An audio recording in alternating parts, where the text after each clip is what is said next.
Rebonjour. Alors, on va essayer de vous faire échapper tous à la sieste par une nouvelle table ronde où on va aborder le cœur du sujet, si tant est que nous ne l'ayons pas déjà largement abordé ce matin. Mais bon, c'est vraiment une table ronde qui est centrée sur le projet de territoire, excellemment intitulé, je ne sais pas si par Monsieur Val ou par Michael, mais le projet, c'est le progrès. Donc voilà, tout est dit. Donc on l'a répété depuis ce matin, le projet de territoire est décisif. Il est décisif pour réenchanter les territoires, pour les sortir de la sinistrose dans lesquelles potentiellement ils sont peut-être, pour favoriser le sentiment d'appartenance, le sentiment de fierté, mobiliser les énergies, favoriser ce militantisme territorial dont la NPP est le chantre. Et donc, bon, pour toutes ces raisons, projet de territoire. Mais il ne suffit pas de sauter sur sa chaise comme un cabri, comme dirait l'autre, en disant projet de territoire, projet de territoire. Comment fait-on ? Comment fait-on pour favoriser des projets qui soient partagés par tous les acteurs sociaux, économiques, associatifs, les simples citoyens, et ce, le plus en amont possible, alors qu'on en a parlé ce matin, le Conseil de développement est potentiellement remis en cause, qui était une des instances pour cette association. Comment insuffler l'approche projet à des élus qui vont très largement se renouveler ? Comment faire naître des projets de territoire qui soient réellement anticipateurs, qui envisagent vraiment le territoire à 15 ou 20 ans, et surtout ensuite comment animer ces projets, bref, comment. Donc c'est cette question du comment que nous allons éclairer, enfin essayer d'éclairer cet après-midi, avec 4 intervenants. En fait, il n'y en a que 3 à la tribune, mais le 4e va nous rejoindre. D'abord Hugo Bévor, directeur des stratégies territoriales du CGET, donc qui est le seul monsieur à la tribune, donc vous le reconnaîtrez aisément si jamais vous ne le connaissiez pas, qui va nous présenter les derniers travaux du CGET sur les territoires de projet. Martine Boutilla, à ma gauche, qui va vraiment nous relater une expérience de terrain, celle de son rôle de présidente du pays d'Épernay. Donc elle va nous dire, voilà, le projet de territoire pour le pays d'Épernay, c'est quoi et comment est-ce qu'elle s'y prend. Je crois avec une leçon de grand pragmatisme, si j'ai bien compris les quelques mots qu'on a échangés. Qui remplace Jérôme Sadier, qui a, m'a-t-on dit... Un imprévu familial. Un imprévu familial. En fait, il accouche. Je ne sais pas si vous pouvez vous le dire. Moi, je trouve ça plutôt gai, donc je le dis. Donc, comme ça, vous pourrez lui envoyer des... Il accouche, oui, absolument. Oui, enfin, lui. Il participe. Il accouche de sa paternité. De cette rumeur. Hein. Il n'a rien dit, je parle d'un voilà. familial. Et donc, c'est donc le président de l'AVIS qui est remplacé par la directrice générale de l'AVIS en la personne de Cécile Leclerc, qui nous dira comment l'innovation sociale peut constituer ou contribuer au projet de territoire. Et enfin, nous attendons Jean-Marie Sermier, président de la Fédération des EPL et député ou sénateur ? Député ? Non ? Oui. Non, Jérôme Sadier, c'est moi. Non, Sermier,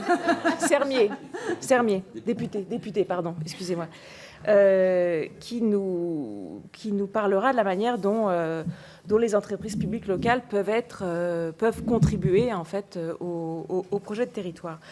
Donc, sans attendre, je cède la parole à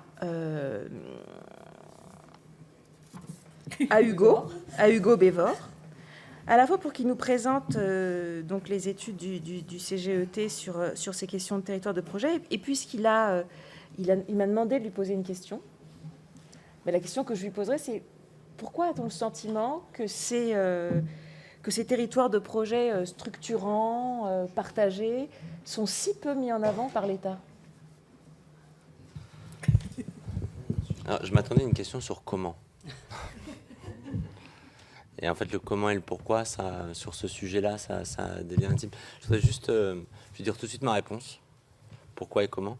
Et puis après, je vais essayer de la développer rapidement. Parce que les deux sujets sont vraiment, encore une fois, intimement liés. comment et pourquoi on encourage ces dynamiques de projet et l'État peut prendre une place. Je pense qu'il y a un premier élément, et c'est le sens du travail que je devais vous présenter aujourd'hui, mais j'ai décidé de renoncer. En revanche, il sera mis à votre disposition par Michael sous la forme d'un PowerPoint si vous voulez avoir les détails. Donc comment et pourquoi? Tout d'abord en les rendant visibles, en rendant visible ce qui existe déjà. C'est quand même un élément essentiel. Comment et pourquoi? Probablement en faisant ce type de rencontres ou de croisements d'expertise. Il y a autour de la table un certain nombre de personnes qui ont l'habitude de travailler ensemble, qui, de mon côté, moi donc, je suis à la tête d'une administration d'État,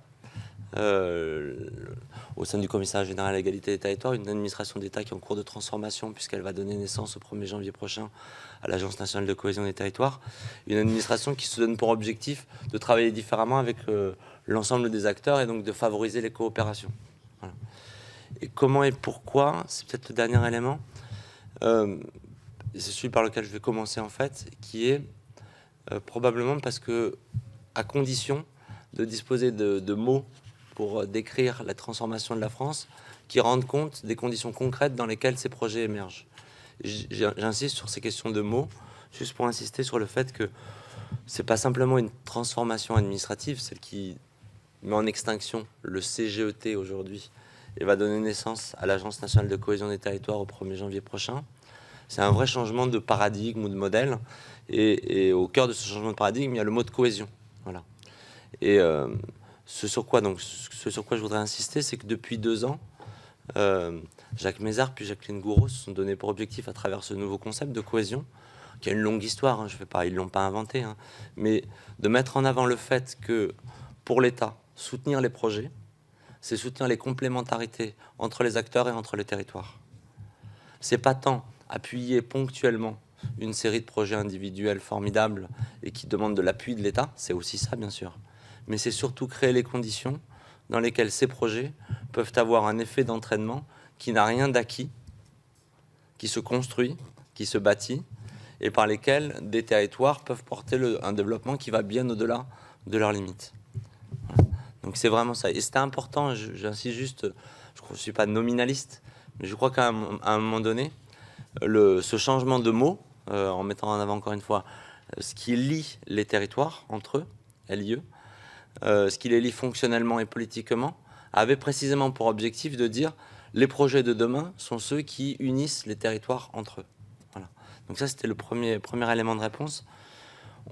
On appuie les projets à condition de pouvoir regarder le fait que ces projets ne portent pas simplement du développement endogène d'un territoire fermé sur lui-même, mais s'inscrit dans un ensemble qui nous réunit et qui fait l'unité de la France. C'est ce premier élément de réponse. Le deuxième élément de réponse, c'est, je le disais, c'est qu'il faut rendre visibles ces dynamiques déjà présentes. Ce qui m'était demandé de présenter en ouverture de cette table ronde, c'est une enquête que nous avons conduite avec la DCF en particulier, et sur laquelle on a aussi beaucoup discuté évidemment avec la NPP, une enquête sur les coopérations interterritoriales. Cette enquête, elle a fait un travail en fait qui n'avait jamais été réalisé, qui consiste tout simplement à interroger les territoires sur les coopérations qui les lient déjà à leurs voisins.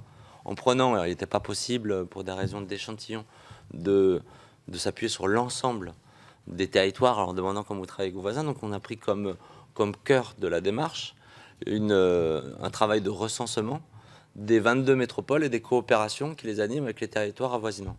Et ce travail-là, il a permis de mettre au jour un foisonnement qui était probablement sous-estimé auparavant, en l'occurrence 173 coopérations identifiées, qui nous permettent aujourd'hui de disposer d'une banque d'informations sur comment des territoires agissent entre eux, qui a permis de mettre au jour des choses qui étaient connues, comment ne pas les citer aujourd'hui et ici, des projets de coopération qui ont dans un premier temps pris le nom de contrats de réciprocité, avec quelques projets phares bien connus à Brest, évidemment entre Toulouse et le pays des Portes de Gascogne. Alors je les cite rapidement, mais vous m'en voudriez si je ne les mentionnais pas, mais de montrer qu'au-delà de ces actions constituées, qui avaient leur cadre conceptuel, qui mettaient au cœur de la démarche l'idée de l'échange entre pairs, quand bien même il y a une métropole centrale et un territoire qui est dans une situation périphérique au sens géographique, mais qui n'est pas dans une situation géographique au sens du projet. Donc, les mettre en évidence. Deuxième étape de cette démarche, encore une fois, pour laquelle on a pu s'appuyer sur un certain nombre de prestataires qu'on a animés avec des présidents de métropole, arriver à en identifier 10. 10 actes de coopération, 10 coopérations actives qui produisent du service public et qui montrent que ce service public aujourd'hui n'est plus conçu comme faisant coïncider un territoire administratif, un projet, une clientèle, mais qu'il est conçu comme un projet qui précède les découpages administratifs, qui les bouleverse, qui les bouscule, qui les croise, et qui permet de créer des liens autant que des prestations. Voilà. Donc 10 coopérations. Et troisième acte de ce travail, il consiste aujourd'hui, encore une fois, pour rendre visible et appuyer les démarches de projet. Donc ce troisième acte consiste à accompagner 4 métropoles qui ont été choisies conjointement avec France Urbaine et la DCF, accompagner 4 métropoles pour faire de ces coopérations le cœur de leur projet de territoire, avec une démarche qu'on appelle, nous, les fabriques prospectives, où on accompagne ces métropoles entre elles pour regarder à 10 à 20 ans comment la coopération peut être le cœur de son projet de développement. Il y a, je l'ai déjà cité, Toulouse, il y a Brest, il y a Rouen, j'en oublie une, je ne sais plus, je vais la... Et Nantes, pardon, voilà, la 4e. Donc 4 métropoles engagées pour que la coopération devienne le cœur de son projet. Troisième axe du comment et du pourquoi, donc en dehors de trouver des mots et de rendre visibles les coopérations déjà en acte pour sortir du registre du développement territorial centré sur la compétition entre acteurs, centré sur le processus de réélection par sa clientèle, mais pour bien montrer qu'il y a des coopérations en acte. Troisième acte, il faut s'outiller. Il faut construire des outils, et c'est une partie de la démarche que souhaite aujourd'hui conduire, enfin, qui est au cœur du projet de l'Agence nationale de cohésion des territoires. Trouver des mécaniques d'ingénierie de projet, d'ingénierie de coopération, qui prennent acte du fait que les projets de demain sont des projets qui bouleversent, encore une fois, les frontières administratives. Je pourrais citer ici le travail que nous conduisons avec la VISE, avec le Rameau, des travaux consistant à essayer de donner à voir le foisonnement de ces initiatives locales et surtout, c'est le point essentiel, de créer des communautés d'acteurs innovants. Ça, c'est un outil. C'est un outil qui a pris une forme aujourd'hui qui s'appelle le Carrefour des innovations sociales, qui a un vrai portail qui réunit l'ensemble des acteurs qui hier raisonnaient chacun dans son couloir de natation pour essayer de les mettre ensemble et pour pouvoir croiser des dynamiques sectorielles avec des dynamiques territoriales.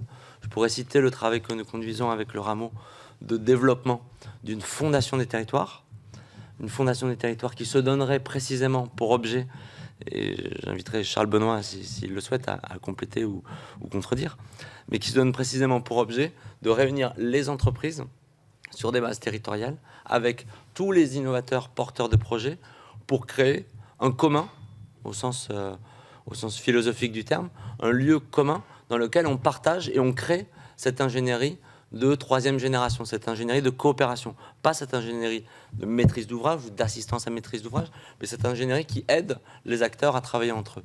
Nous, notre conviction, c'est un peu ce qui fait le lien entre les 3 éléments de réponse que j'ai apportés. Notre conviction aujourd'hui, fondée sur des multitudes de travaux, c'est que les projets sont durables, sont susceptibles de créer de l'adhésion, à condition qu'ils s'appuient sur un élément qu'on met beaucoup en avant, en particulier dans les études économiques et économétriques que nous conduisons sur pourquoi des territoires s'en sortent bien et pourquoi d'autres sont confrontés à des difficultés. Cet élément qui est un peu la clé du développement territorial, c'est le capital territorial. Autrement dit, le capital qui n'est pas constitué des ressources de chacun des acteurs, mais qui est constitué des ressources composées de ce qui permet aux acteurs de se faire confiance entre eux, de ce qui permet aux acteurs d'allier les compétences qui les lient, d'échanger à moindre coût. Et donc, c'est l'ensemble des relations formelles, informelles, par lesquelles on arrive à travailler ensemble. Et aujourd'hui, au cœur des projets, ce que l'Agence nationale de cohésion des territoires devra porter à partir du 1er janvier prochain, il y a ce capital-là. Et les projets qui réussissent, les projets qu'on soutient, ceux qu'on a vocation à appuyer, ce sont ceux qui activent au mieux ce capital-là, cette ressource, faite des liens entre les acteurs du territoire. Il n'y a pas à douter, on a souvent parlé avec la NPP et évidemment en particulier avec Michael Restier. Cette démarche-là, c'est celle qui est depuis des années au cœur de la démarche des pays, des PETR. Il n'y a pas de doute. Alors, La seule différence, c'est pas une nuance, c'est une différence, c'est qu'on l'envisage de manière qui n'aboutit pas nécessairement à une institutionnalisation. Voilà. La NPP réunit des pays qui se sont donnés pour objet précisément de travailler mieux ensemble, de réunir les acteurs et de créer du développement. L'approche que j'ai développée, elle généralise en s'appuyant sur cette expertise-là, au-delà du périmètre, mais évidemment que c'est les expertises qui ont été développées, notamment par vous, qui nous permettent aujourd'hui de les mettre sur la table et de pouvoir apporter, donc encore une fois, au territoire demain, un mode d'appui et de concours au développement d'un genre, j'allais dire d'un genre nouveau, je ne sais pas, mais en tout cas de quelque chose qui corresponde mieux aux clés du développement au XXIe siècle. Merci beaucoup Hugo. Peut-être une précision quantitative, parce que tu as fait référence à des chiffres qui nous ont été cités ce matin par Olivier Landel déjà, et il nous parlait de ces 173 coopérations interterritoriales recensées, et pour lui c'était 173 coopérations interterritoriales comportant au moins une métropole. Oui. Donc ça veut dire que vous avez travaillé uniquement sur les coopérations interterritoriales entre métropoles et territoires non métropolitains, pas aux autres ça veut dire coopérations que dans interterritoriales. En effet, dans le cadre de l'enquête que nous avons conduite, sans ignorer évidemment les coopérations, puisque je citais les portes de Gascogne, on pourrait citer les travaux, les liens qui les unissent aussi avec des agglomérations. C'est pas tourné exclusivement vers Toulouse, avec la Genève et ainsi de suite, mais le travail qu'on a conduit ce matin et auquel Olivier Landel faisait allusion, effectivement, se focalisait, partait d'un questionnaire qui était centré sur les métropoles. Il faut se souvenir que c'est un travail qui a été lancé dans un double contexte.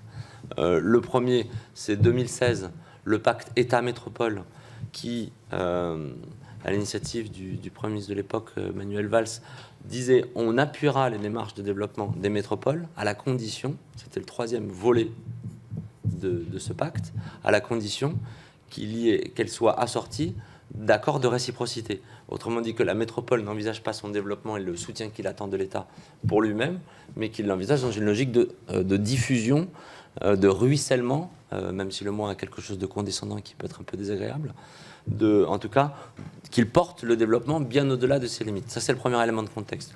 Le deuxième élément de contexte, tout le monde l'a en tête, c'est à partir de 2017-2018, cette grande inquiétude collective, ce malaise dans la métropolisation, comme dirait Freud,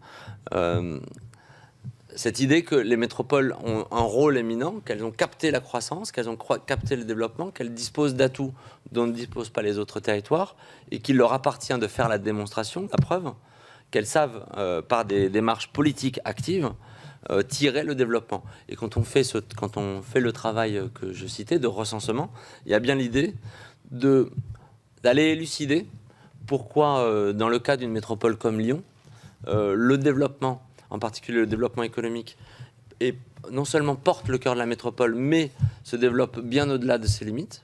Et pourquoi, dans d'autres cas, faut-il les citer, Lille, Rouen, Strasbourg, on n'observe pas la même mécanique de diffusion au-delà des limites métropolitaines. Donc, ces deux éléments de contexte, une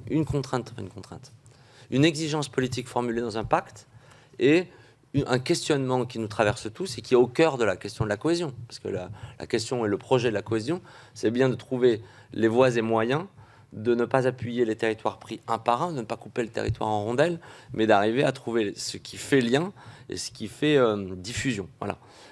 Donc ce sont ces deux éléments de contexte qui effectivement ont justifié de ce premier périmètre, plus évidemment, je l'ai dit tout à l'heure en passant, un choix de réalisme. Il n'était pas possible dans un premier temps d'enquêter dans tous les sens, et on s'est penché sur la question qui interrogeait le plus. Je comprends bien. Bon, il y aurait toutes sortes d'autres questions à te soumettre, notamment du fait qu'on a peu parlé de la NCT, très peu parlé de la NCT ce matin, du fait de l'absence de M. Jarlier, et que donc que tu risques d'avoir un certain nombre de questions qui vont te revenir sur ce sujet des attentes des territoires en termes d'expertise à l'égard de cette agence. Mais ça, je vais laisser ça, si vous le voulez bien, à vos questions par la suite, pour passer la parole tout de suite à Martine Boutilla, qui va nous incarner toutes ces problématiques de manière très concrète, avec le point de vue de la présidente d'un pays d'Épernay, Comment fait-on émerger un projet de territoire et comment le conduit-on? Bonjour à vous tous. Donc, je voulais vous amener sur le terrain des travaux pratiques, si vous me le permettez, pour vous montrer qu'au travers d'un exemple, nous avons découvert combien il faut nous montrer plastique, souple et inventif pour essayer de mener à bien des projets qui sont de l'ordre des attentes de nos concitoyens, d'un cadre contraint et peu généreux financièrement, c'est-à-dire avoir le souci de la sobriété, et également d'être capable de franchir les enjeux qui sont devant nous demain. Alors, si ça ne vous ennuie pas, je vais vous emmener sur le terrain de la rénovation énergétique. Il est évident qu'on n'a pas besoin de 45 réunions pour faire émerger la nécessité de se consacrer à ce volet très important de nos pays et que nous avons à nous y atteler d'urgence. Lorsque nous avons, alors je dis nous volontairement parce qu'en fait je vais parler de deux pays. Le pays d'Épernay, terre de Champagne, grosso modo, je vais y aller avec une louche un peu généreuse, mais ça permet de fixer les choses plus facilement. 90 000 habitants. Et mon voisin immédiat, qui clôt le département de la Marne à l'est et au sud, qui lui est le pays de Brie et Champagne et qui fait grosso modo 50 000 habitants. Mais avec qui nous partageons la géographie physique, c'est-à-dire que nous sommes les contreforts du bassin parisien pour l'Est, c'est-à-dire que nous avons le même relief de Cuesta, et ça veut dire aussi la même activité de nature, c'est-à-dire les céréales et la vigne. Et nous avons aussi, humainement parlant, en dehors des activités, une architecture vernaculaire à peu près identique, c'est-à-dire que nous avons les mêmes matériaux qui ont été utilisés pour construire. Donc, lorsqu'il a été question de développer ce projet de rénovation énergétique des bâtiments privés, déjà, nous avons voulu savoir comment se débrouiller ceux qui nous avaient devancés. Alors, ceux qui nous avaient devancés sur la région Grand Est, qui est issue de la fusion de la région de la Lorraine, de l'Alsace et de la Champagne-Ardenne, excusez-moi, je n'ai pas utilisé les termes adéquats, mais j'y suis allée rapidement, il y avait des gens qui avaient déjà fait des choses en Alsace, à Colmar, il y avait déjà des gens qui avaient fait des choses à Saint-Dié et à Épinal. Donc, de manière tout à fait informelle, nous avons pris notre téléphone et nous leur avons demandé de nous accueillir et de nous dire de quel contexte ils partaient, comment ils avaient trouvé des solutions, quels avaient été les obstacles et quelles avaient été leurs difficultés. C'est-à-dire qu'au travers de ce benchmarking amical, fait d'homme à homme, nous avions déjà le terrain un peu débroussaillé. Ensuite de cela, nous avons essayé de voir comment nous pourrions être au plus près de nos concitoyens, c'est-à-dire aller les toucher directement. Nous avions eu une expérience d'un espace info-énergie qui n'avait pas été un grand succès parce qu'il était situé à Épernay et que personne ne l'identifiait comme tel et que lorsque le conseiller espace info-énergie allait dans les petites communes, il faisait une permanence dans les mairies. Est-ce que les permanences étaient annoncées? Est-ce que les permanences étaient connues? On ne le savait pas bien. En plus, dans ces espaces info-énergie, vous savez comme moi qu'on a beaucoup de mal à tenir nos collaborateurs longtemps. Ça veut dire que nous avons un turnover assez important, et ça c'est un obstacle majeur aussi de notre travail. Ça voulait dire qu'une fois qu'on l'avait identifié, la fois suivante, c'était plus le même. Donc il fallait véritablement changer l'approche de nos concitoyens, puisque c'est eux qui vont être les acteurs avec nous de la rénovation de leurs bâtiments. Donc nous nous sommes dit qu'il nous fallait sans doute la proximité, la travailler sous deux volets. Le premier volet, évidemment, nous nous sommes trouvés à un bureau à Épernay, qui est la ville-centre et la ville-cœur, mais les gens les plus éloignés du bureau étaient soit à 50 km pour l'est-ouest, soit à 70 km pour le nord-sud. Donc, ce n'était certainement pas la solution. Et nous nous sommes dit que si nous avions un bureau itinérant, ce serait magnifique parce que le bureau, il aurait des belles couleurs, il aurait des couleurs de transition, il aurait des couleurs de soleil, et que nous arriverions à être identifiés comme nous voulons l'être. Le bureau itinérant, c'est 150 000 € à mettre sur la table. Vous vous doutez bien que ce n'est pas une somme qu'on trouve comme ça. Donc, il a fallu envisager des actions et des partenariats. Nous l'avons trouvé dans le cadre du TEPCV, pour partie, avec des obligations. Et je vais vous dire comment elles nous ont conduits à un autre partenariat que nous avons développé avec l'Allemagne. C'est-à-dire que dans le cadre d'Energy Cities, qui s'occupe évidemment de l'industrie de l'énergie au niveau européen, nous avons pu développer des partenariats, et notamment avec la ville jumelée de la ville d'Épernay, qui est Ettlingen, dans la Forêt-Noire. C'est-à-dire que nous avons financé à 2/3 le camion avec le TEPCV et pour 1/3 avec la ville d'Ettlingen. Vous savez qu'en Allemagne, les villes ont leur organisme de production et de distribution de l'énergie. Ainsi, avons-nous pu avoir un camion. Mais la question n'était pas résolue pour autant parce que l'État nous a demandé d'être remarquable pour ce qui relève de l'énergie utilisée dans le camion. Donc, vous éliminez le diesel, vous éliminez l'un, et vous vous retrouvez au gaz comprimé. Au gaz comprimé, nous avions un projet d'équipement de la région et ce devait être total. Le projet est en retard, mais le camion était arrivé. Donc, ça veut dire que nous avons été obligés d'inventer un partenariat que nous avons trouvé avec un transporteur rémois avec lequel nous avons noué un accord pour que nous ayons le gaz comprimé avant que les stations n'existent sur notre territoire. Voilà comment nous avons réussi à aller au-devant de nos concitoyens chez eux. Alors évidemment, le partenariat avec l'Allemagne, en fait, nous incite à garder le camion 2/3 du temps et à le prêter à l'Allemagne qui partage les mêmes objectifs de rénovation énergétique que nous pour 1/3. Mais comme de toute façon, on a aussi un bureau fixe, il faut bien que notre conseiller info-énergie soit quelque part au bureau fixe de temps en temps. Donc nous avons à mettre au point des calendriers de collaboration avec nos amis allemands. Vous doutez bien que de toute façon, les difficultés vont bien au-delà de seulement un calendrier. Il faut savoir qui est le propriétaire du camion, comment on l'assure, comment on a une carte grise, comment... Je vous en passe et des détails. Il faut que tout soit en français et en allemand. Donc je vous en passe également sur la question. Ça veut dire des collaborations très profondes, faites en confiance avec les gens avec qui on travaille. Ça veut dire qu'il faut avoir des relations que nous conduisons de manière permanente avec ces gens qui aussi développent des activités analogues aux nôtres. Alors, si je regarde la zone d'influence de notre espace info-énergie et de notre plateforme de rénovation énergétique, nous sommes déjà sur 2 territoires. Donc nous avons signé une convention avec l'ADEME et la région pour que nous soyons 2 territoires, 2 pays, 2 PETR.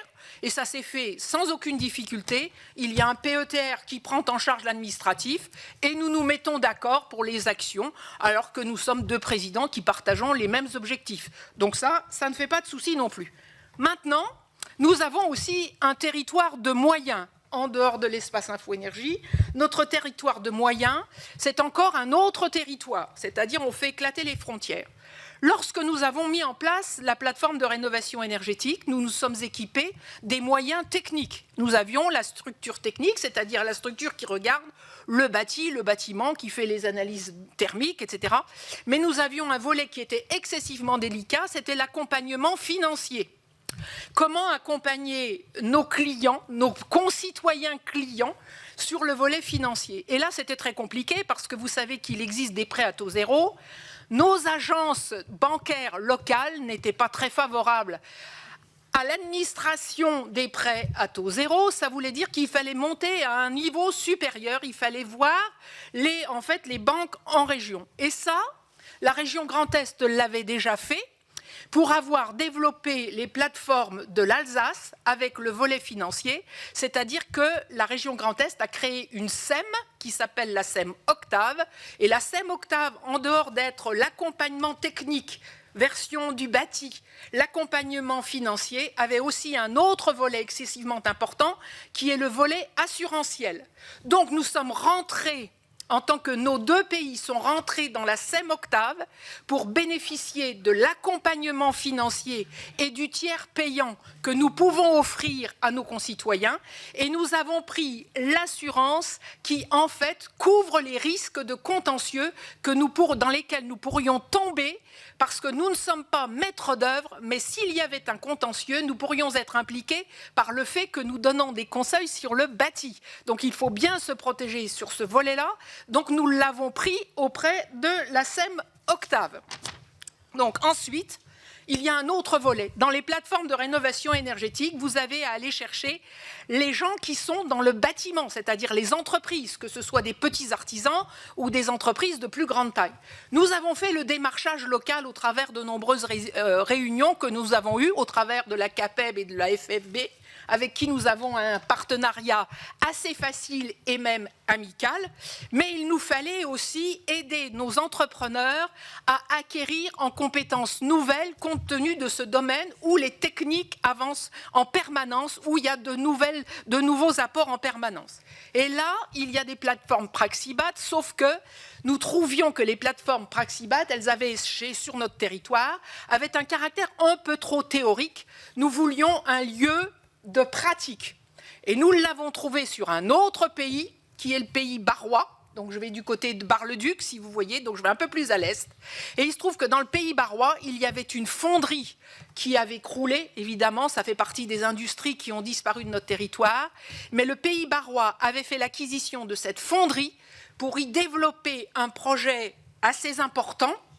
Je passerai sur tous ces aspects, je ne garde que celui qui m'intéresse, c'est-à-dire qu'à l'intérieur d'un atelier de fonderie, il y a des maisons qui ont été montées en vraie grandeur, avec des morceaux, où on peut faire venir nos entrepreneurs pour que leurs employés aient à mettre en process, si vous voulez, la théorie qu'ils apprennent par ailleurs, c'est-à-dire qu'ils apprennent à faire des choses avec des nouveaux matériaux. Et ça s'est passé vraiment d'accord, de gré à gré, je pourrais dire, avec le pays barrois, parce que nous envoyons nos entrepreneurs dans la campagne barroise. Il faut dire que c'est vraiment la campagne, parce que c'est dans un petit village, là où se trouvait la fonderie. Donc il y a un gîte rural, donc on met les ouvriers en résidence, et ils restent là 2 jours à se former aux nouveaux gestes et aux nouveaux process. Donc ce que je voulais vous dire, au travers de cet exemple, c'est que le Finistère ne se trouve pas toujours à l'ouest et que les frontières ne se trouvent pas toujours où vous les pensez, mais nous pouvons les faire bouger et c'est à nous de les faire bouger, de les faire mouvantes pour que nous réussissions les objectifs que nous nous donnons. Voilà, j'ai été terre à terre. Justement, vous avez été terre à terre, mais vous avez transporté l'auditoire. Alors, peut-être puisque vous avez parlé de SEM, ça me donne une vous n'allez pas m'emmener sur le domaine juridique, hein? Pas du tout. Parce que alors, je ne suis pas spécialiste. Hein. Je vais vous emmener vers votre... Je vais vous déporter vers vos amis gauche. Voilà. Qui est venu, bonjour. Je vous ai déjà présenté, donc tout le monde vous connaît, pour nous parler du rôle que les entreprises publiques locales peuvent avoir dans la conduite d'un projet de territoire. Donc là, on en a eu une illustration, hein, même si ce n'était pas la SEM de votre pays, c'était quand même une... Désolée. Mais je veux bien venir chez vous si jamais vous m'intéressez. À un moment donné, c'est trouvé à débloquer une situation pour un projet. Donc dites-nous peut-être comment vous voyez cette articulation entre EPL et projet de territoire. Écoutez, bonjour à toutes et à tous. J'ai noté qu'avec un camion à gaz, on allait vite, mais des fois avec un TGV, on va moins vite. Donc je vous prie de m'excuser de ces quelques minutes de retard. D'abord, je dois dire que la fédération des EPL est parfaitement satisfaite d'être aujourd'hui à vos côtés. Je salue le président, parce que effectivement, nous avons probablement beaucoup de travail à faire en commun sur les territoires. Alors tout à l'heure, M. Sadier nous a expliqué un peu l'origine de la réflexion. Non, c'est bien l'origine de la réflexion qu'on avait quand je suis arrivé. La présidente nous explique effectivement comment on prend les décisions et comment on fait. Mais je crois qu'aujourd'hui, ce qui nous intéresse et ce qui peut peut-être vous intéresser, c'est de regarder comment on fait pour la réalisation concrète et quel est le maître d'œuvre, quel est l'outil qu'on peut mobiliser pour faire en sorte que la décision politique soit appliquée. Alors, peut-être un mot sur les entreprises publiques locales, qui ne sont pas forcément toutes connues. Les entreprises publiques locales, c'est les SEM, ça a été cité tout de suite, les sociétés d'économie mixte, les SPL, sociétés publiques locales, et les SEMOP, donc les SEM à marché unique. Alors, qu'est-ce que c'est exactement? ça n'est pas une collectivité, ça n'est pas un syndicat de collectivité, ça n'est pas une association, c'est une société qui se rapproche dans son fonctionnement, dans sa gestion, dans son organisation et dans son schéma de décision d'une société anonyme. Sauf que cette société anonyme, elle a évidemment, comme toute société anonyme, des acteurs qui donc, sont à son capital. Quand il y a des collectivités et que des collectivités, ce sont des SPL. Quand il y a des collectivités et à côté d'autres partenaires, ce sont des SEM. Et les CEMOP, c'est quelque chose de plus marginal. Il en existe une vingtaine en France. C'est quelque chose de plus nouveau. Et si vous voulez, on y reviendra, mais ça s'applique probablement moins donc à la réflexion que vous pouvez avoir au niveau des pays et des territoires. Donc l'avantage de ces sociétés, c'est qu'elles ont un budget propre, c'est qu'elles ont une capacité d'autonomie, y compris dans l'emprunt, dans la levée de l'emprunt. Mais je l'ai dit, c'est une société, donc ce n'est pas une collectivité, donc elle ne lève en aucun cas la fiscalité. Elles ne sont absolument pas sur ces thèmes-là.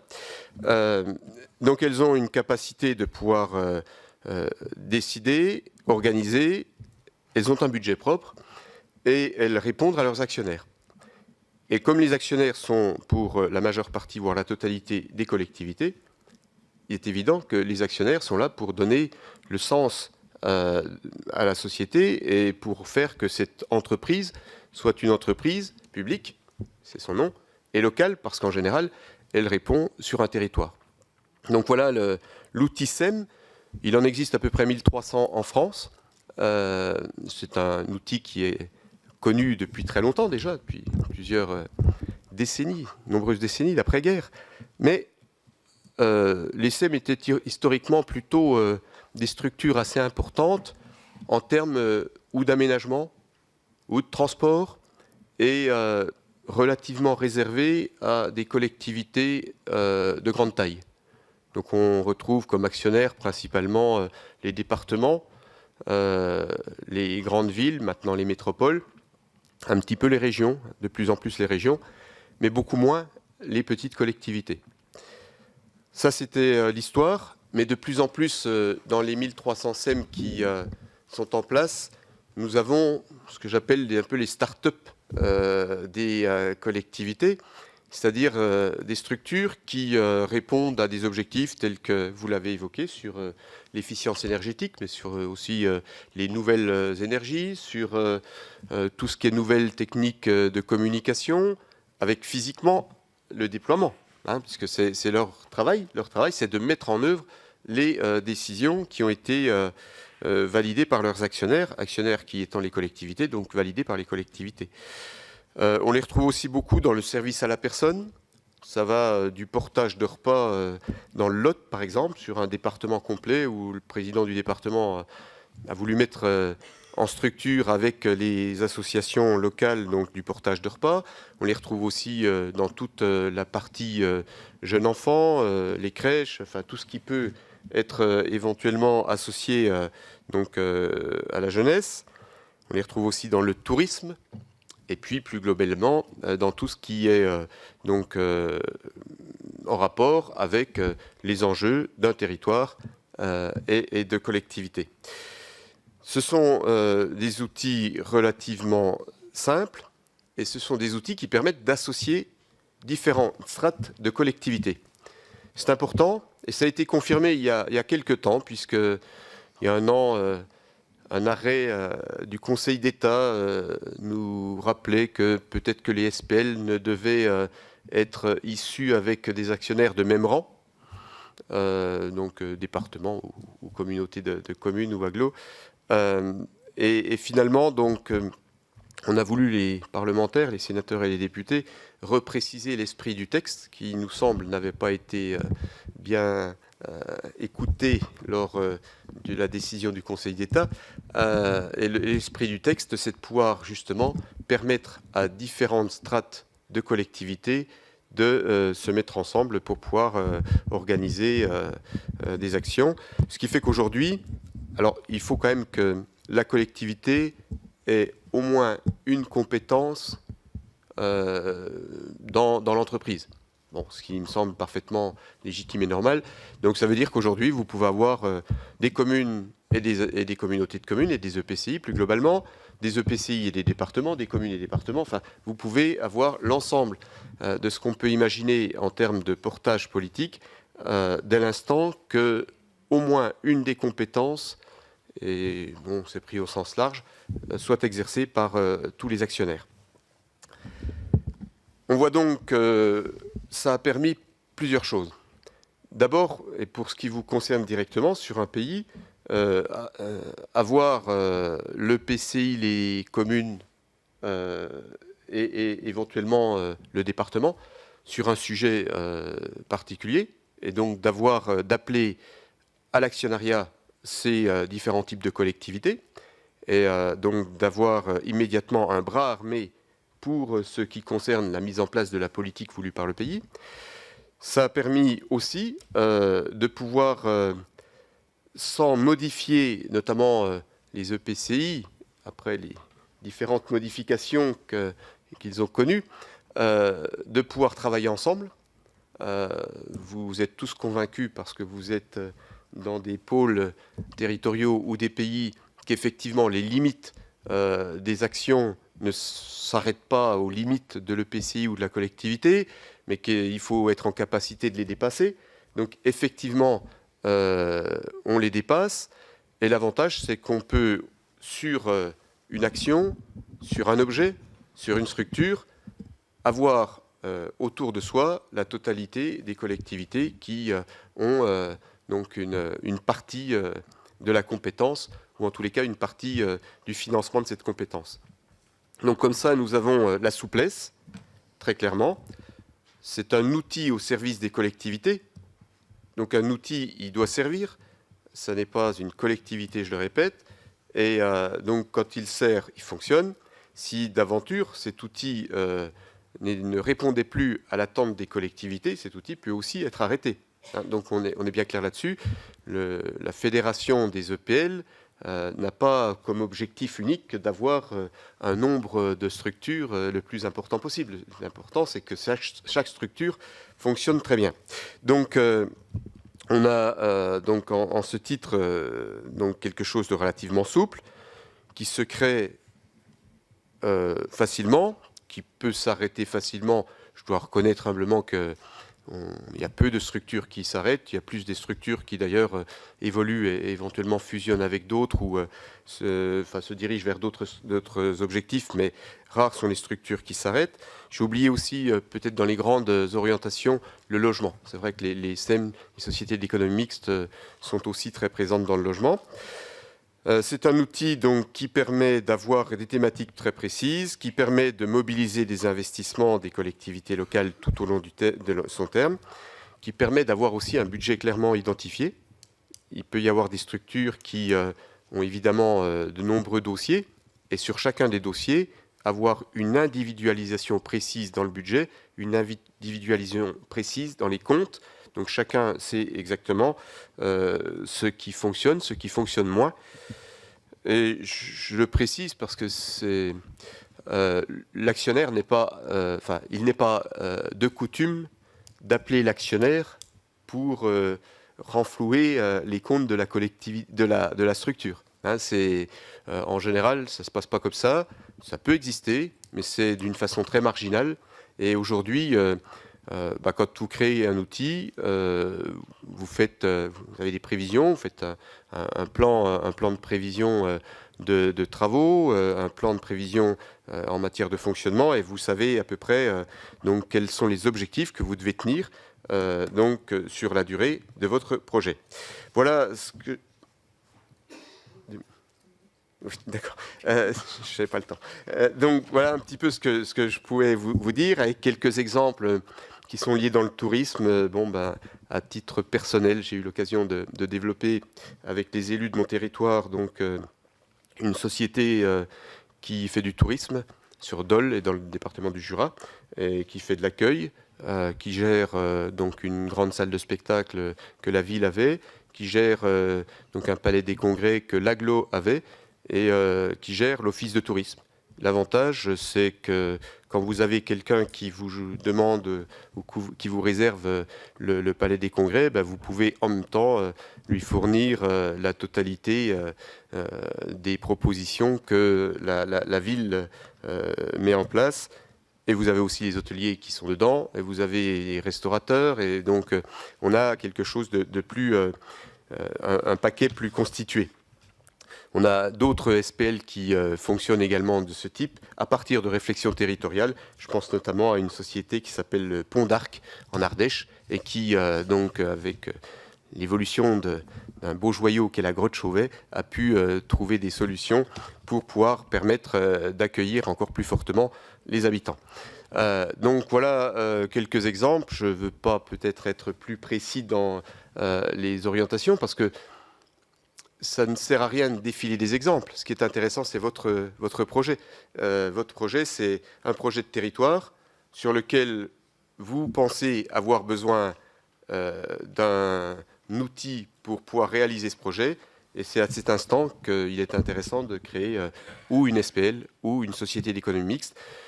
Je vous ai dit tout à l'heure qu'il y avait des privés dans les SEM. Les privés sont généralement quand même plutôt des gens connus. La Caisse des dépôts et consignations. Et puis quelques banques, je pense à la Caisse d'épargne, le Crédit Agricole, le Crédit Mutuel, ou quelques grands groupes quand vous êtes sur du spécialisé, grands groupes de transport quand on est dans du transport, ou de l'immobilier quand on est dans l'immobilier. Voilà en deux mots ce que je souhaitais pouvoir vous dire sur les sociétés d'économie mixte. Merci beaucoup. Alors je vous propose qu'on passe pour finir à un autre type d'acteur, économique, qui d'une certaine manière est assez complémentaire peut-être de ces entreprises publiques locales, qui peuvent être à la fois accompagnateurs à la mise en œuvre d'un projet de territoire, mais qui peuvent peut-être aussi en être un peu à l'inspiration. Donc Cécile Leclerc, parlez-nous innovation sociale et projet de territoire. Merci. Donc, je vais peut-être présenter en quelques mots déjà l'Avise. Donc, je suis directrice générale de l'Avise. J'excuse à nouveau Jérôme Sadier pour son absence aujourd'hui. L'Avise, c'est une association qui est une agence d'ingénierie pour accompagner le développement de l'économie sociale et solidaire et de l'innovation sociale. Concrètement, c'est 30 salariés à Paris qui, du coup, se posent la question des besoins des porteurs de projets d'innovation sociale et d'ESS sur les territoires tout au long de leur cycle de vie. Donc, de l'idée pour répondre à un besoin social, à la création d'une association, d'une entreprise à but social, à sa consolidation, à son changement d'échelle. Et on va donc du coup produire à la fois de l'outillage et on va animer, puisque nous on est à Paris, on va animer des acteurs qui, eux, accompagnent concrètement sur les territoires ces porteurs de projets pour développer leurs projets. Que ce soit, on est l'animateur de la communauté Émergence et accélération qui réunit les 130 dispositifs qui sont présents sur un peu partout en France et qui sont dédiés, c'est des incubateurs d'innovation sociale, d'ESS, qui vont vraiment être dédiés à générer des projets entrepreneuriaux d'innovation sociale, donc à accompagner des porteurs de projets, des créateurs d'entreprises. On est également l'opérateur du dispositif local d'accompagnement, qui est le DLA, qui est un dispositif de politique publique que vous connaissez sans doute puisqu'il accompagne plus de 6000 associations et plus globalement entreprises de l'ESS chaque année, et concrètement c'est 220 personnes dans chaque territoire, sur chaque département, qui sont en capacité d'accueillir des porteurs de projets et des dirigeants associatifs, de diagnostiquer avec eux, c'est vraiment un diagnostic partagé, leurs problématiques stratégiques, économiques, et après de financer des missions d'accompagnement, de conseil pour les accompagner dans leur développement. Donc nous, ça c'est rapidement l'Avise, et assez logiquement, on voit bien que du coup, ce qu'on va faire pour accompagner le développement de l'économie sociale et solidaire, c'est un lien très fort avec l'accompagnement du développement des territoires et notamment de projets de territoire, puisque l'économie sociale et solidaire, c'est à la fois en termes de forme, la forme associative, la forme coopérative, une forme juridique qui va permettre à des collectifs d'acteurs de se réunir et de définir des projets de territoire, des besoins sociaux mal couverts, très ancrés territorialement, auxquels ils ont envie de répondre. Et donc d'ailleurs, il va y avoir tout un tas de dynamiques collectives qui ne vont pas forcément passer par un pays ou un pôle territorial, mais qui vont bien réunir des acteurs du territoire qui veulent y répondre. Et puis concrètement, en parlant en particulier des enjeux de ruralité, l'ESS, c'est une une économie qui est très présente sur un certain nombre d'activités qui sont souvent au cœur des projets de territoire, notamment des pays. Alors parce que historiquement déjà, l'ESS est très présente en milieu rural, sur le champ de la coopération agricole, sur le champ de l'enseignement privé, sur le champ de l'éducation populaire. Également parce qu'aujourd'hui, dans les territoires ruraux, vous avez souvent au cœur de vos projets de territoire des problématiques vis-à-vis du vieillissement de la population. Et là, on voit bien que du côté du service à la personne, des enjeux de mobilité douce pour ces personnes, on a beaucoup de réponses qui sont des réponses de l'économie sociale et solidaire. Aussi parce que ce vieillissement de la population, il entraîne aussi des enjeux de revitalisation des commerces, de reprise d'activité, et que souvent les statuts de l'ESS, notamment les SCOP, ça permet de faire reprendre des activités économiques par les salariés de l'entreprise quand il y a le départ à la retraite du dirigeant. Et donc tout ça, c'est des choses que vous rencontrez tous les jours comme solution du coup aux enjeux d'un projet de territoire. C'est aussi quand il y a des enjeux d'attractivité du territoire et qu'on a besoin du coup pour attirer des populations plus jeunes, on pense crèche, on pense sport, culture, loisirs, et c'est aussi ça des secteurs d'activité qui sont très très fortement représentés par l'économie sociale et solidaire. Et au-delà de ça, on voit aujourd'hui que dans vos projets de territoire, il y a souvent des enjeux de ce qu'on appelle un peu les filières d'avenir, qui, pareil, dans lequel l'ESS fait preuve de beaucoup d'innovation sociale. Alors, c'est notamment les enjeux de circuits courts alimentaires, d'alimentation durable, les enjeux d'économie circulaire, de réemploi, recyclerie, etc.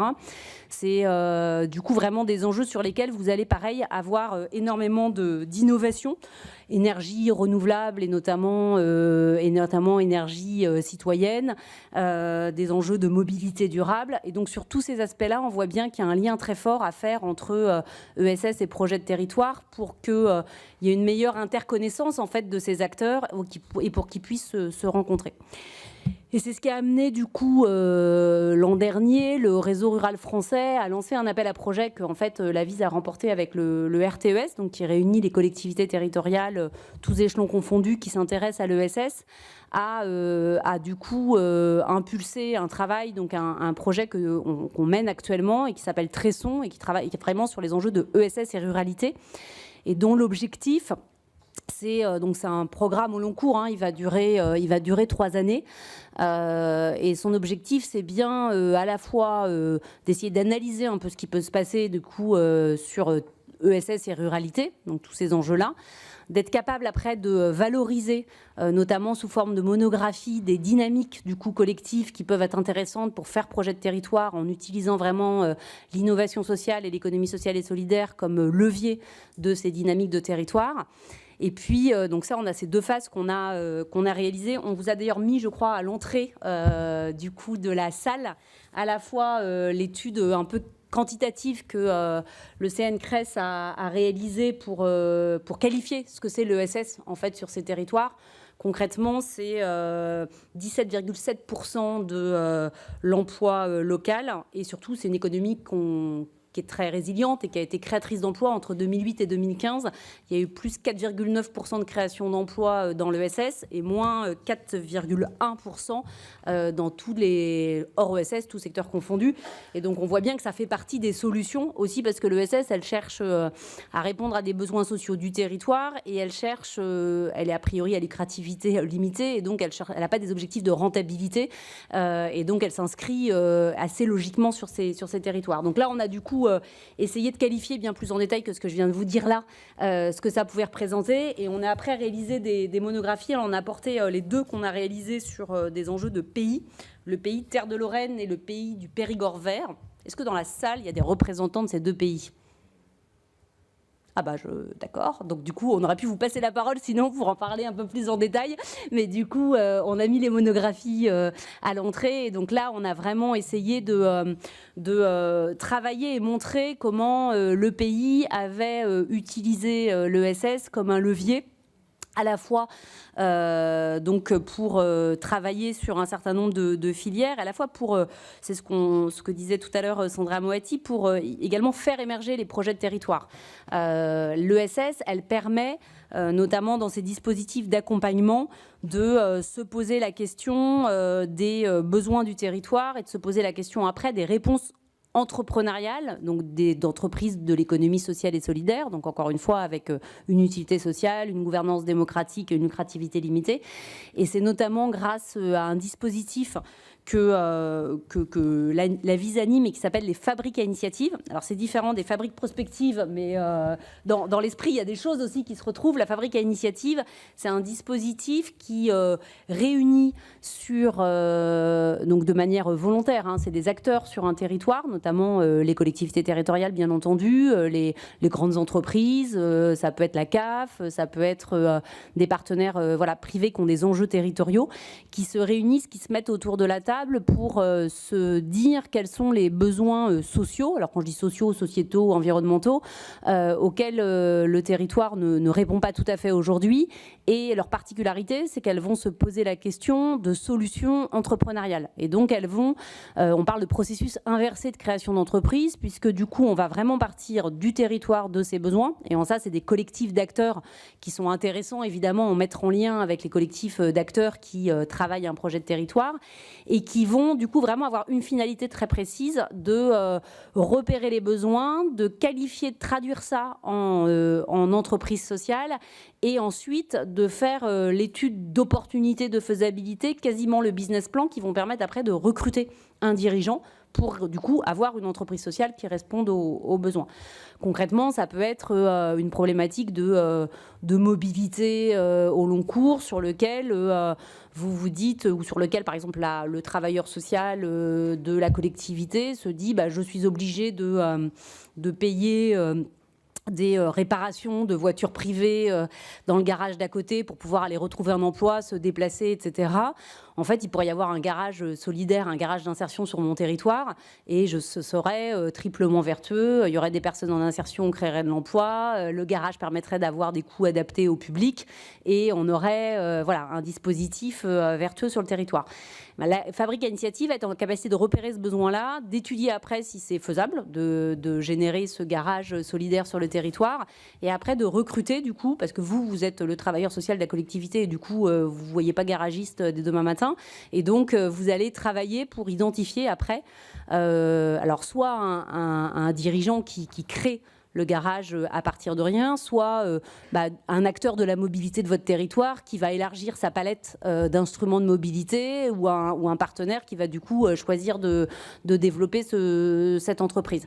Et donc on voit bien que c'est vraiment un enjeu de réponse entrepreneuriale sociale qui très souvent vont être dans le cadre d'un projet de territoire ce que vous allez rechercher en termes d'innovation sociale en vous disant comment je peux faire à la fois développement économique, réponse aux besoins sociaux dans un tout le plus harmonieux possible.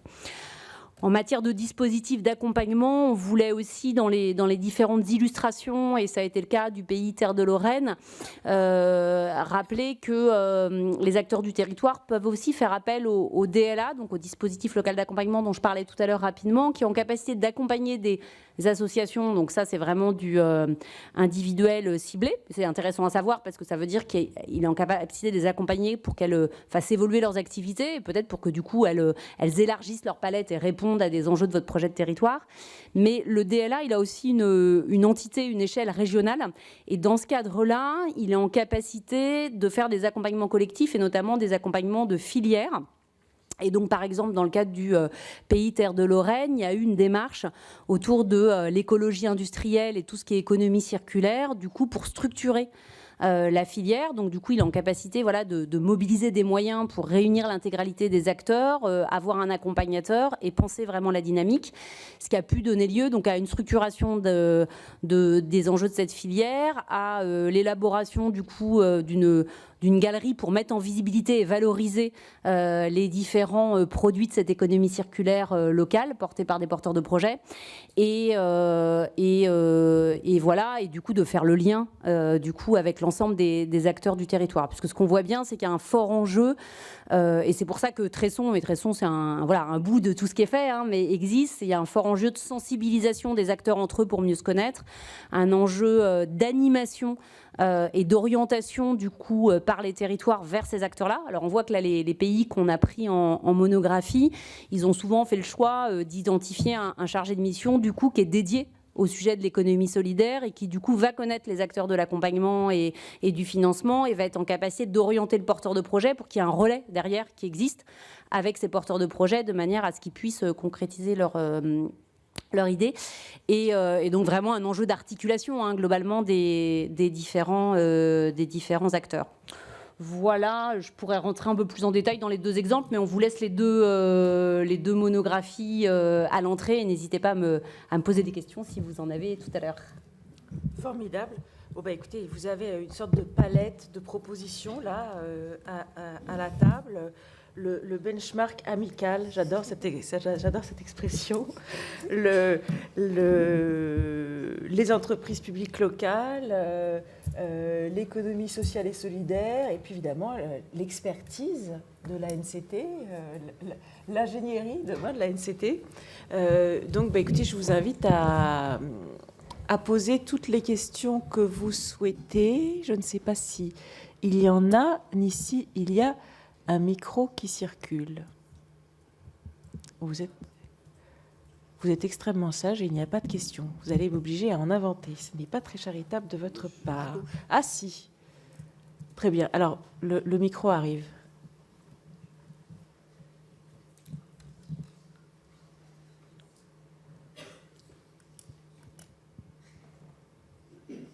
Donc voilà, si vous voulez bien rester debout, c'est pour la prise de vue. Je reste debout. Voilà. Christophe Besson-Léo de l'Alliance Sens et Économie. Merci beaucoup pour ces exposés très intéressants. Je vais enrichir et illustrer, c'est moins une question plutôt justement un autre benchmark amical, à mi-chemin entre les sociétés publiques et puis l'ESS. On a une structure qui induit vraiment une coopération entre les différents acteurs publics, privés, sociétés civiles, et qui peut être utilisée pour faire émerger, co-construire des projets de territoire.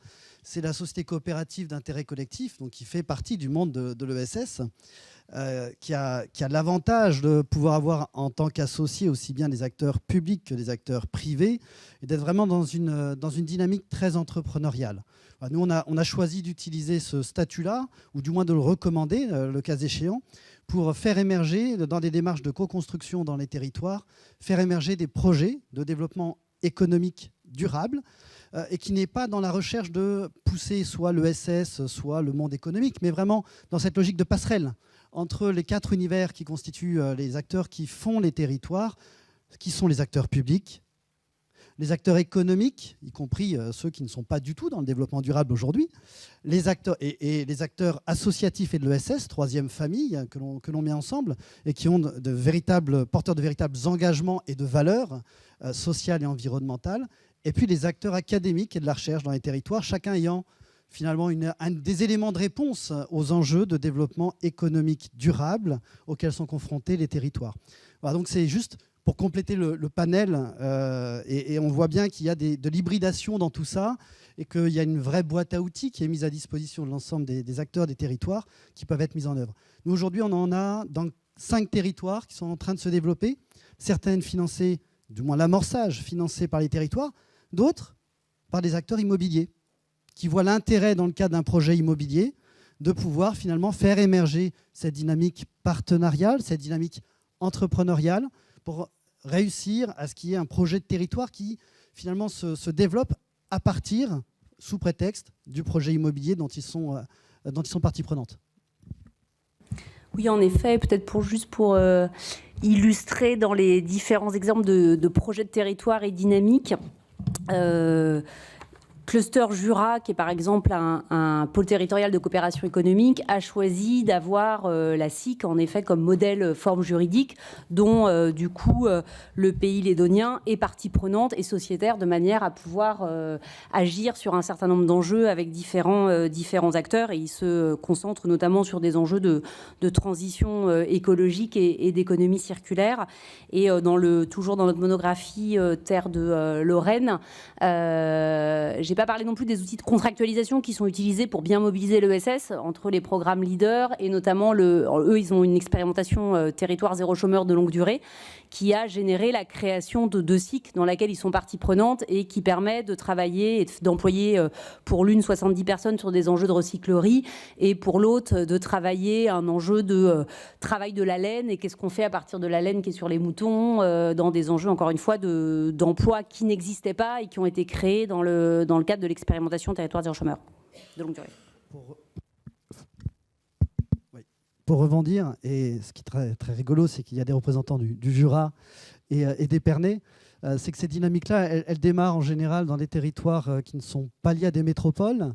Et pour vous illustrer, il y a donc un projet de plateforme territoriale de co-développement, c'est comme ça qu'on les appelle, sous forme de SIC.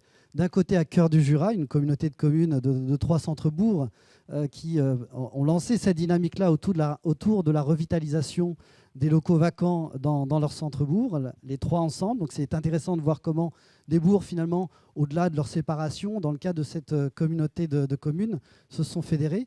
Et puis pas loin d'Épernay, du côté de Reims, on porte avec le petit village de Courcy la revitalisation de 90 hectares, 50 000 m² avec le projet Microville 112, sur lequel on est dans une problématique de rénovation durable. J'en profite pour faire la passerelle avec tout ce que vous avez raconté sur l'énergie, où là, on va être preneur de coopération entre cette commune rurale du Grand Reims et Épernay, et le pays d'Épernay, ce qui semble avoir beaucoup de sens avec tous les sujets que vous avez évoqués. Voilà. Aujourd'hui, il y a vraiment cette dynamique de réseau, et je pense que ça répond, les structures dont on vient de parler répondent vraiment à l'envie du monde entrepreneurial, et j'insiste, qui n'est même pas de l'ESS, mais qui est porteur de ces valeurs aussi, qui n'attend qu'une chose dans les territoires.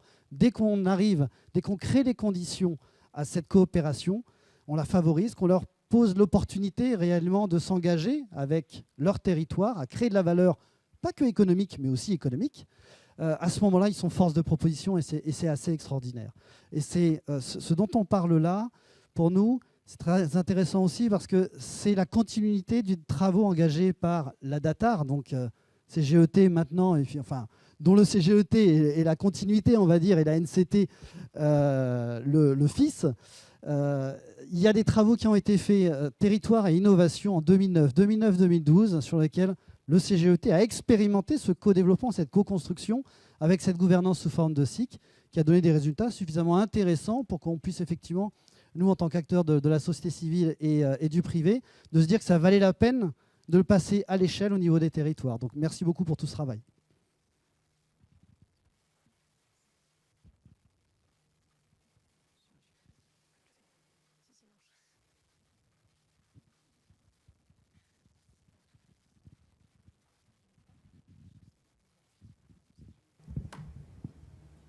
Si vous voulez bien vous lever. Oui, pardon.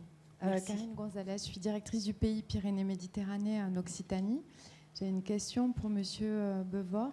Voilà, on travaille, nous, à l'élaboration de notre future stratégie. Et donc, ça commence par un diagnostic de territoire. On va travailler sur les flux, parce qu'on s'interroge justement sur les coopérations interterritoriales. Nous, on a plus de 5 km de frontières, donc on a dans l'ADN la coopération de fait, mais on a aussi une agglomération toute proche. Et donc, en fait, je m'interroge beaucoup sur les méthodes à employer.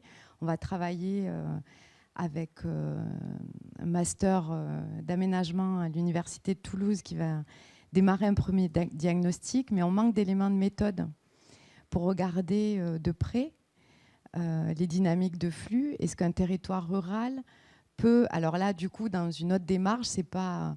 On ne parle pas de l'agglomération qui regarde autour, mais un territoire rural qui cherche aussi à échanger avec un territoire urbain. Et donc, je me demandais si on pouvait consulter votre rapport, qui a l'air très intéressant, et comment.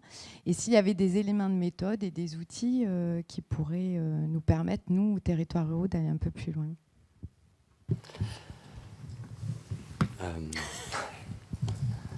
C'est exactement le type de démarche que demain, on aura encore plus vocation à accompagner en méthode et en outils. Juste prendre... évidemment, je réponds tout de suite à la question qu'à la fin. Évidemment que les productions qui sont les nôtres sont en accès libre, gratuit et ont vocation à nourrir le débat. Donc tous les rapports qui ont été mentionnés sont en libre accès. Voilà. En revanche, ce qui me paraît intéressant par rapport à la question que vous posez, c'est parce que c'est un bon indicateur de l'inflexion de l'action de l'État. En matière d'aménagement des territoires, il était question de la DATAR. On n'est pas obligé d'être nostalgique d'avant. On peut aussi constater que le CGET aujourd'hui et la NCT demain apportent des plus qui n'existaient pas auparavant. Qu'est-ce que je veux dire? Donc, jusqu'à présent, quand on produisait de l'analyse territoriale, quand l'État se dotait d'analyse territoriale, je veux dire, bien entendu, il le faisait souvent à une échelle nationale en faisant des zooms locaux, permettant de mieux d'inscrire une situation locale dans un cadre d'ensemble. En revanche, l'information qu'on construisait et qu'on mettait à disposition du public, c'était quand même souvent des grandes monographies nationales, plus quelques exemples. On a de manière récente et de manière répétée au cours des 4 dernières années, essayé de développer des outils, typiquement sur les mobilités, pas au sens où vous l'entendiez, je pense que vous parlez des mobilités quotidiennes, des flux domicile-travail, et ainsi de suite, mais là au sens des mobilités résidentielles. Tous les outils qu'on développe, toutes les données que l'on collationne pour comprendre les situations et bâtir du diagnostic territorial, au lieu de les livrer comme quelque chose de tout fait, désormais, elles sont toutes en open source. Quand on fait un grand rapport sur les mobilités résidentielles, on permet à chaque territoire de regarder quelle est sa situation en propre, mais aussi sa situation relative. Sur le site de l'Observatoire des territoires, qui est l'un des sites du Commissariat général à l'égalité des territoires, où on met de la donnée, l'idée c'est précisément de mettre... Enfin, on est passé d'une situation où on réalisait du diagnostic territorial au niveau national à une situation où on essaie de mettre les territoires en situation de réunir les informations dont ils ont besoin pour se situer et pour construire le diagnostic territorial. Donc c'est vraiment une transformation assez substantielle de la manière dont on apporte de la connaissance au débat public. Ce qui manquait, et ce que doit apporter l'Agence nationale de cohésion des territoires, c'était de la capacité de force, excusez-moi de l'image militaire, projetable sur le terrain, c'est-à-dire de la capacité à appuyer en lien avec d'autres acteurs des territoires. C'est-à-dire maintenant on leur donne des instruments qu'on espère plus adaptés à la réalité de leurs besoins. Il faut aussi leur donner de l'ingénierie. Et l'enjeu, je voyais que plutôt dans la matinée, tu l'as dit, Pierre Jarlier n'avait pu venir, mais l'enjeu, c'est de savoir projeter des forces en appui au projet des territoires, et notamment des territoires ruraux, de ceux qui manquent souvent de moyens, et d'autre part, d'arriver à mettre autour d'une table l'ensemble des partenaires de l'Agence nationale de cohésion des territoires pour qu'ils puissent combiner leurs forces au service du territoire. Ces partenaires qui sont nommément cités par la loi qui crée l'Agence nationale de cohésion du territoire, c'est le CEREMA, donc c'est pour ça qu'on en parlait, c'est l'ADEME, c'est la NAS, c'est l'ANRU, et sur un plan un peu différent évidemment, c'est la Banque des territoires. Encore une fois, l'idée c'est que le représentant de l'État localement, il puisse activer l'ensemble de ses moyens et coordonner un appui au territoire pour la construction de ces diagnostics. Mais concrètement, qu'est-ce que le pays que représente Madame pourra attendre demain de la NCT? Enfin, il y a deux questions en une. Il y a quel type d'aide on peut apporter et est-ce que ce territoire est éligible? Vous comprenez que là, il ressemble à un type de territoire qui sont les cibles prioritaires de la NCT. Grosso modo, des territoires qui sont moins métropolitains au sens où on présume que les métropoles ont plus de capacité d'ingénierie par elles-mêmes. Donc ce sont ceux qu'on veut aider. Ils ressemblent à des configurations territoriales, à des questions qui sont celles que la NCT a vocation à produire, du diagnostic au projet. Concrètement, c'est ce type de territoire qui peut espérer avoir du soutien humain en ingénierie et de la coordination de moyens tirés des 4 opérateurs que je citais plus de la Caisse. Après, vous dire à l'heure où je vous parle, quand vous déposerez un dossier expliquant quelle est la démarche, quel est le projet, est-ce que vous serez éligible, est-ce que vous serez éligible d'emblée, ça, je ne peux évidemment pas y répondre parce que je ne connais pas suffisamment la situation locale, mais ça ressemble au type de configuration que la NCT doit pouvoir appuyer et qu'elle ne savait appuyer aujourd'hui que par l'intermédiaire d'autres outils. Moi, j'insiste sur ce que je disais tout à l'heure sur la coopération. Le CGET, l'État aujourd'hui, pas question du CGET, l'État aujourd'hui, il n'agit pas par lui-même, il finance les démarches de diagnostic qui sont ceux que l'AVIS conduit, il le finance en activant des moyens européens tirés du réseau rural, tirés du FEADER de manière plus générale. Il active tous ces moyens au service de démarches qui ne sont pas sous timbre avec la Marianne, même si la Marianne est en bas à gauche. Mais ce que je veux donner à voir, c'est que l'enjeu, pour appuyer ce genre d'outils, ce n'est pas d'avoir un État tout-puissant qui descend dans le sud-ouest pour apporter de l'aide, c'est qu'il sait marier les capacités, les moyens et unir en allant à l'écoute des projets qui sont portés.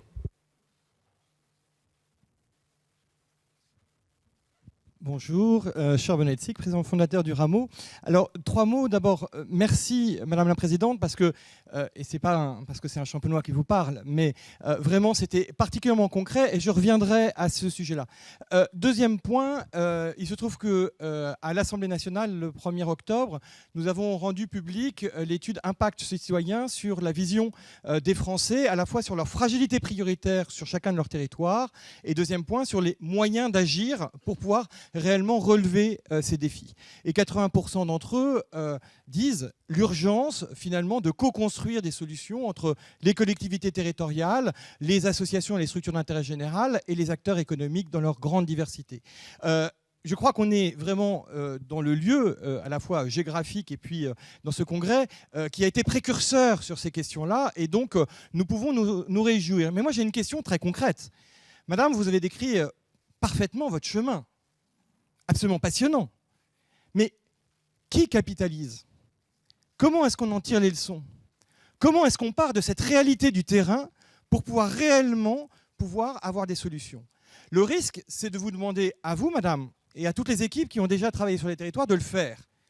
Or, on sait, vous l'avez dit, à combien c'était compliqué, le chemin que vous avez fait, mais n'est-il pas temps aujourd'hui de pouvoir se préoccuper de la capitalisation réellement concrète, pas seulement des résultats. On veut toujours des résultats. Mais l'important, quand Fleming a inventé la pénicilline, c'était pas le tube à essai. C'est le parcours du chercheur. Est-ce qu'il n'est pas temps aujourd'hui de mobiliser notamment les acteurs académiques, notamment l'ensemble des forces vives, pour pouvoir justement partir de cette réalité de terrain, pour pouvoir faire concilier au premier kilomètre de besoin le dernier kilomètre des solutions? Merci. Alors, cher monsieur, j'ai développé devant vous le cas pratique de quelque chose qui s'est mis en place et qui ne vit que depuis 1 an. Il faut savoir la modestie des choses. Alors, il est évident que nous avons plusieurs choses à envisager, c'est-à-dire comment nous passons de choses qui sont, je le regrette, embryonnaires aujourd'hui, et difficile dans le développement de l'embryon, comment est-ce que nous pérennisons une structure qui est aujourd'hui soutenue par l'ADEME et la région, comment nous fabriquons le modèle économique qui va nous sortir des subventions. Ça, c'est une réflexion à laquelle on est en train de se consacrer. Comment on fait pour multiplier l'action que nous sommes en train de conduire, parce que quand bien même nous avons des réussites à mettre à notre actif, compte tenu de notre enjeu, nous sommes trop petits. Ce sont aussi des questions auxquelles nous nous consacrons, et nous nous y consacrons aussi avec toutes les personnes qui sont susceptibles soit de nous informer, soit de nous conseiller, soit de nous enseigner, de nous apporter des aides sous quelque forme que ce soit. Mais aujourd'hui, je vous ai indiqué le stade où j'en suis. Et j'ai la conscience parfaite, si vous me permettez, de dire qu'à l'heure actuelle de notre développement, nous sommes très modestes. J'en conviendrai. Est-ce que ma réponse vous convient ou... Ça ne peut pas reposer que sur vous. La question, c'est collectivement, qu'est-ce qu'on fait pour soutenir les initiatives telles que les vôtres? Parce que si tout ça, c'est à votre charge, on n'y arrivera pas. Je rappelle juste un exemple. Nous sommes leader mondial des biothérapies génétiques et cellulaires en France, parce qu'il y a 60 ans, des familles ont cru qu'il était possible de régler les maladies neuromusculaires pour que les autres familles ne voient pas leurs enfants mourir. 60 ans après, en vendant des crêpes et des ballons, nous sommes leaders des biothérapies génétiques et cellulaires. Mais pourquoi? Parce que tout ça a été capitalisé. Et ça ne peut pas être, ça n'a pas été que l'AFM Téléthon qui a à capitaliser. Et toute la question, pour moi, qui est la nôtre aujourd'hui, c'est Oui. comment est-ce que des initiatives comme les vôtres, eh bien, on passe le temps à finalement vous aider à pouvoir capitaliser cette logique-là, parce que ça nous concerne tous. Je suis bien d'accord avec vous.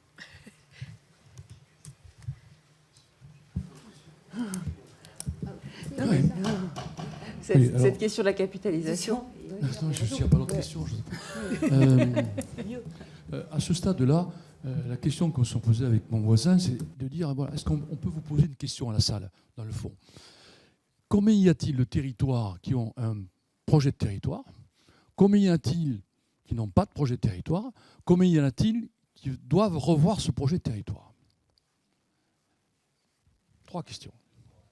Est-ce qu'on peut avoir une réponse? Combien y en a-t-il qui ont un projet de territoire? Territoires estiment avoir un projet de territoire aujourd'hui? C'est la majorité. On sait en qui on s'adresse. Combien y en a-t-il qui n'ont pas de projet de territoire? Oui, il y en a beaucoup. Et combien y en a-t-il qui pensent devoir remettre à jour ou revoir ce projet de territoire? Eh bien, dis donc. Il y a du travail, hein? Je me mets à côté de vous parce qu'on va travailler ensemble. Hein. Bon, alors, on vous a donné des tas d'outils. Voilà, moi, je suis conscient qu'à cette heure-ci, là, le cerveau commence à surchauffer. Et donc, moi, ce qui me panique un petit peu, c'est que, je ne sais pas comment ça se passe dans vos territoires, mais bon, on a reçu un courrier co-signé, en principe, du préfet de région et de la présidente de région, vous demandant une contribution pour le CPER. Est-ce que vous l'avez reçu, ce courrier? Oui? Non? Bon, c'est inégal, mais enfin, en tout cas, ça ne change pas le problème sur le plan national. On est en train d'élaborer 2 documents extrêmement importants, le contrat de plan État-région et les SRADET. Alors, je ne sais pas, il vaut mieux qu'on parle du SRADET d'abord, parce qu'on peut espérer que le CPER en tiendra compte, mais moi, je vous engage aujourd'hui, quelle que soit la situation, et pour anticiper tout ce qu'on vient de dire au niveau des outils, et de la NCT, etc., d'envoyer votre contribution, quel que soit le niveau de votre projet de territoire, soit parce qu'il est confirmé, soit parce qu'il faut le corriger, soit parce que vous n'en avez pas. Il faut absolument le passer dans le circuit, même s'il est rédigé en 2 pages. Mais vous prenez position, parce que ce contrat de plan État-région, il est valable pour 3 ans. Il ne veut pas prendre en charge les infrastructures et il va essentiellement, justement, pouvoir intégrer toutes les problématiques des territoires. Et dans la philosophie actuelle, l'ANCT, au reçu de votre proposition d'intégrer au CPER, se verra interpellé par le préfet ou le préfet de région pour dire « Attendez, il faut aller voir ce territoire parce qu'il a un projet ». Soit pour le mettre à jour, soit pour le réaliser vraiment, soit parce que vous le confirmez. Le député peut-être confirmera cette démarche qui me paraît urgente, parce qu'on est quand même à un mois et demi de la captation de l'information par les préfets de région et par les présidents ou présidentes de région. Et nous, si nous avons votre confirmation, on reviendra sur ce que vient de dire M. Ramon, donc de dire, bon, voilà, on pourrait peut-être en aider quelques-uns qui sont dans la phase de se doter d'un projet de territoire. Parce que c'est vrai, tout ce que nous avons dit aujourd'hui, c'est quand même difficile de le concentrer, de le mettre en application, surtout pour ceux qui n'ont pas de projet de territoire. Voilà ce que je voulais vous dire, sans prétendre répondre à quelconque question, mais en remerciant nos intervenants qui ont été excellents, bien sûr, comme d'habitude. Voilà, merci. Merci beaucoup.